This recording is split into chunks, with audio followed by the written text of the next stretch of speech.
Episode के start में इन लोगों का लीडर कहता है, ये आदमी बिना आवाज के यहाँ आ गया, ये एक्सपर्ट है। डुआन इन कहता है, तुम बात नहीं करने वाले हो, ऐसा लगता है कि तुम लोग का काई जू हुई के साथ संबंध है। मैं तुम लोगों से एक क्वेश्चन पूछता हूँ, काई जू हुई का ठिकाना कहाँ है? फिर एक आदमी डुआन इन पर अटैक करने आता है तो डुआन इन इस आदमी का चेहरा जमीन पर धंसा देता है और ये लोग बहुत हैरान हो जाते हैं। डुआन इन कहता है, मैं तुम सभी को पहले मारूंगा और फिर सवाल पूछूंगा, और सभी लोग डुआन इन पर अटैक करने आने लगते हैं। ये लोग अटैक करते हैं, यहाँ पर धमाका होता है और धुआं धुआं हो जाता है। डुआन इन फिर बाहर आता है और एक ही हिट में सभी को दूर फेंक देता है और सभी लोग दूर जाके गिरते हैं और डुआन इन सभी को पीटने लगता है और इन लोगों का लीडर कहता है, हम इसे नहीं हरा सकते हैं। फिर एक आदमी डुआन इन पर अटैक करता है जो वहाँ पर एक जोरदार धमाका होता है। धुआं हटने के बाद डुआन इन हटता है तो बहुत हैरान हो जाता है क्योंकि सभी लोग भाग जाते हैं और ये लड़की कहती है, मुझे बचाने के लिए धन्यवाद, और कहती है, मुझे बचाने वाला का नाम मैं जान सकता हूँ। डुआन इन पीछे घूम के देखता है तो बहुत हैरान हो जाता है और कहता है, मिस फेंगडाई। फेंगडाई भी बहुत हैरान हो जाती है और थोड़ा सा पीछे हो जाती है। फेंगडाई कहती है, मुझसे दूर रहो, तुम मेरा नाम कैसे जानते हो, तुम और कौन हो? डुआन इन कहता है, क्या ये इतना इम्पोर्टेंट है? इम्पोर्टेंट बात यह है कि खून को निकलते हुए रोकना है, नहीं तो तुम मर जाओगे। फेंगडाई कहती है, मेरे करीब मत आना। डुआन इन को अपने करीब आते हुए देख के बहुत हैरान हो जाती है। फेंगडाई फिर बेहोश हो जाती है और डुआन इन उसे उठा लेता है। सीन चेंज होता है और एक घर को दिखाया जाता है जहाँ पर एक आदमी दो लड़के को बांध के बहुत बुरी तरह से मार रहा होता है और ये दोनों लड़कियां छोड़ देने के लिए कहते हैं और इस आदमी का नाम सोब होता है। फिर इस आदमी का सर्वेंट आता है और कहता है, यंग मास्टर मालकिन लिन के बारे में है, और सोब को गुस्सा आ जाता है और अपने सर्वेंट को गला पकड़ के उठा देता है और कहता है, भैंस का एक झुंड एक भी व्यक्ति को वापस नहीं ला सके। सीन चेंज होता है, लिसु का घर का सीन दिखाया जाता है। डुआन इन फेंगडाई को घर ले आता है और कहता है, सिस्टर सु मेरी मदद करो, ये व्यक्ति घायल है, मुझे कुछ पट्टी खोजने में मदद करो और मैं उसके घावों का इलाज करूंगा, और बिस्तर पर लेटा देता है। डुआन इन फिर फेंगडाई का पैर पर एक रोज पॉइजन देखता है। डुआन इन कहता है, अगर 7 दिनों पर इसका इलाज नहीं किया तो इसका शरीर गल जाएगा। लिसु फिर डुआन इन के लिए गर्म पानी लाती है, लेकिन लिसु अचानक बाहर आ जाती है। डुआन इन फिर फेंगडाई का जहर निकालने लगता है। ये देखकर लिसु बहुत उदास हो जाती है। फेंगडाई फिर सुबह सो के उठती है तो और कहती है, कौन सा जगह है? फिर अपने बिस्तर में खून गिरा देखती है। डुआन इन लिसु को बताता है कल रात के बारे में क्या हुआ। लिसु कहती है, मुझे पता है, मुझे तुम पर विश्वास है। डुआन इन खुश होते हुए लिसु को धन्यवाद कहता है। फिर यहाँ पर फेंगडाई आ जाती है। डुआन इन कहता है, मैंने कभी सोचा नहीं था कि तुम इतने जल्दी ठीक हो जाओगे, क्या आपके कपड़े फिट है? फेंगडाई फिर डुआन इन पर अटैक कर देती है। डुआन इन कहता है, तुम क्या कर रहे हो? फेंगडाई डुआन इन को एक जोरदार लात मारती है। फेंगडाई कहती है, जब मैं कमजोर और रक्षाहीन था तब तुमने मुझे छूने की हिम्मत की, मेरे शुद्ध शरीर को अपवित्र करने के लिए मैं तुम्हें मार दूंगा। ये सुनकर डुआन इन को कुछ समझ नहीं आता है। फेंगडाई डुआन इन को मारने के लिए आने लगती है। डुआन इन कहता है, तुम्हें कुछ समस्या है, मुझे पहले उसे रोकना चाहिए। सीन चेंज होता है, सिटी का सीन दिखाया जाता है और स्कारफेस वाला आदमी यहाँ से भाग रहा होता है। स्कारफेस वाला आदमी कहता है, मैंने कभी नहीं सोचा था कि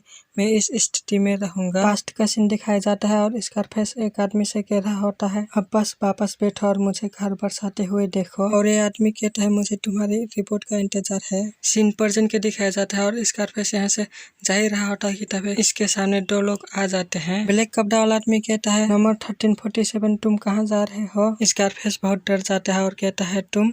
सीन चेंज होता है, लिसु का घर का सीन दिखाया जाता है। फेंगडाई कहते हैं, मुझे सचमुच अफसोस है, मैं स्थिति को समझ नहीं पाया, मैंने आप दोनों को परेशान किया है। डुआन इन का मार खा के हालत खराब होता है। डुआन इन कहता है, अब तुम समझ गए। लिसु कहती है, मैं तुम्हारे कपड़े बदलने में मदद की थी। डुआन इन कल रात तुम्हारा जहर निकाल रहा था, उसने ऐसा कुछ नहीं किया था जो तुमने बोला था। साथ ही डुआन इन ने तुमको अपने कमरे में अकेला छोड़ दिया था ताकि तुम ठीक हो सको। फेंगडाई डुआन इन को इसके लिए शर्माते हुए धन्यवाद करती है। डुआन इन चिल्लाते हुए कहता है, तुमने मुझे इतनी जोर से क्यों मारा? फेंगडाई कहते, ये कहने के लिए मेरी सारी ताकत दिखती है, धन्यवाद इसे स्वीकार करो। डुआन इन कहता है, तुम अजीब हो। लिसु अपने मन में कहती, अजीब सा एहसास है जो दूर नहीं जाता, इस तरह की भावना बस हो सकती है। सीन चेंज होता है, एक पुलिस को दिखाया जाता है जो उसके छाती से हमेशा लाइट निकलती रहती है। ये लाइट वाला पुलिस कहता है, वो आदमी अचानक से कैसे गायब हो गया? दूसरा पुलिस कहता है, ये अजीब लगता है, गार्ड कहाँ जा सकता है? लाइट वाला पुलिस कहता है, हम अपना समय बर्बाद कर रहे हैं, ये मामला इतना आसान नहीं हो सकता है। फिर ये दोनों पुलिस दीवार पर हेरते हैं तो बहुत हैरान हो जाते हैं। दीवार पर स्कारफेस धंसा हुआ होता है। ये दोनों स्कारफेस को दीवार पर धंसा के यहाँ से जाने लगते हैं। सफेद कपड़े वाला आदमी कहता है, ये ठीक है, उसे वापस लाने की कोई जरूरत नहीं है। ब्लैक कपड़ा वाला आदमी कहता है, ये बहुत परेशानी भरा है, इसके जैसा कोई इस धरती पर रहने के लायक नहीं है। फिर येलो कपाल वाला लड़की आ जाती है जो डुआन युन को जेल से बचाया होती है और ये लड़की कहते हैं हमेशा दृश्य के रूप में अकेले काम करना कैप्टन है ना। ब्लैक कपड़े वाला आदमी कहता है जब से तुम यहाँ आए हो इसका मतलब है कि उन्होंने भी चलना शुरू कर दिया है ना। येलो कपाल वाला लड़की कहते हैं भूल जाओ कि तुमने मुझे इस बारे में चिंतित किया है। तुम लोग कहाँ गए थे? तुम लोग निश्चित रूप से अजीब हो। ब्लैक कपड़े वाला आदमी कहते हैं हम इंटरटेनमेंट के लिए गए थे। सफेद कपड़े वाला आदमी कहता है पूरी स्थिति वैसे ही चल रही है जैसे इनसे एक्सेप्ट थी, हम परिवर्तन से बहुत दूर नहीं है। येलो कपाल वाला लड़की कहती है आप उन्हें रोकने की योजना बना रहे हैं, ये हमारी समस्या नहीं है, साथ ही हमारे पास उन्हें रोकने की कोई अधिकार नहीं है, तो हमारे पास और कोई विकल्प नहीं है। ब्लैक कपड़े वाला आदमी कहता है कौन जानता है कहाँ गया। सीन चेंज होता है। डुआन युन कहता है मैं तुमको पहले ही कई बार बता चुका हूँ, मैं वास्तव में नहीं जानता हूँ। फेंग डाई डुआन युन की तरफ सीधे देख रही होती है और कहती है मेरा नाम के साथ पृथ्वी पर बहुत से लोग नहीं है, तुम मेरे उद्धारकर्ता हो सकते हो लेकिन मैं अभी भी इसकी तह तक जाना चाहता हूँ। डुआन युन कहता है मुझे क्या करना चाहिए? क्या मैं सिर्फ ये कहूँ कि ये एक संयोग था? ये 3 साल पहले एक रैंडम दिन था। डुआन युन ऐसे ही जा रहा होता है तभी एक लड़की को नहाते हुए देखता है और उसके पीठ में नाम लिखा होता है और ये लड़की फेंग डाई जैसे ही होती है। फेंग डाई कहती है तुम्हें क्या पता है? डुआन युन कहता है तुम मेरे पूर्वा की तरह दिखती हो, उसका नाम फेंग डाई था, तुम्हें देखकर मुझे उसकी याद आ गई। फेंग डाई कहती है उसका नाम मेरे जैसे उच्चारित किया गया था, मुझे माफ कर दो, मैंने आपको आपकी कुछ बुरी यादें याद दिला दी है। डुआन युन कहता है चिंता मत करो, ये बहुत समय पहले की बात है। फेंग डाई कहती है डुआन युन मेरी जान बचाने के लिए बहुत बहुत धन्यवाद, लेकिन कुछ चीजें हैं जो मैं तुम लोगों को नहीं खींच सकता हूँ, मैं अपनी जान का कर्जदार हूँ, अगर कुछ होता है तो तुमको बस फोन करना होगा, मैं इसे अपने जीवन से पूरा करूंगा, हम फिर मिलेंगे यदि भाग्य हमें इसे करने की अनुमति देता है। और गुड बाय कह के यहाँ से चले जाती है। डुआन युन कहता है 1000 फेस फोक्स बोल्ट सोल के 4 योद्धा कोड्स में से एक है, अपने दम पर ब्लड सोल को लेना चाहते हैं। फेंग डाई जा ही रही होती है, उसके सामने अजीब से काला साया आता है। इतने में ही आज का एपिसोड खत्म हो जाता है, फिर मिलेंगे नेक्स्ट एपिसोड में।